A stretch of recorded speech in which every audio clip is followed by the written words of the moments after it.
Crushing के महीने में भी बैरून मुल्क से चीनी की दरामद जारी है। वफाकी हुकूमत ने नवंबर में मजीद 76,752 मेट्रिक टन चीनी दरामद कर ली। माली साल के 5 माह में मजमूई तौर पर 3,08,142 टन चीनी दरामद की गई है।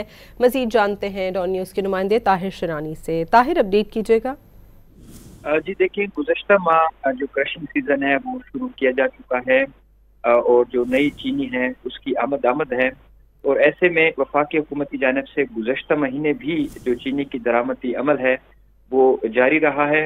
वफाकी हुकूमत ने इस साल जुलाई में मजमूई तौर पर 5 लाख मेट्रिक टन चीनी की दरामद का फैसला किया था, जिसका मकसद ये था कि जो मुल्क में चीनी की कीमतें हैं उसमें इस्तेकाम लाया जा सके, कमी लाई जा सके।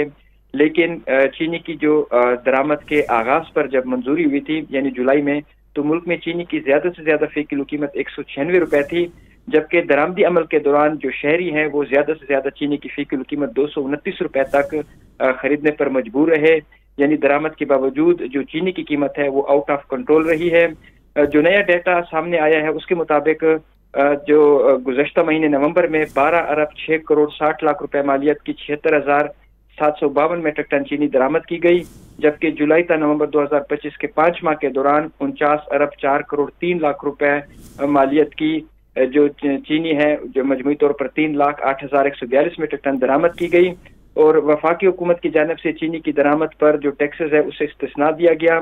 चीनी सरकारी सतह पर TCP के जरिए दरामद करने का फैसला हुआ था, जबकि पाकिस्तान शुगर मिल एसोसिएशन ने चीनी दरामद करने के हुकूमती फैसले की मुखालफत की थी। जी ताहिर शरानी, बहुत शुक्रिया आपका।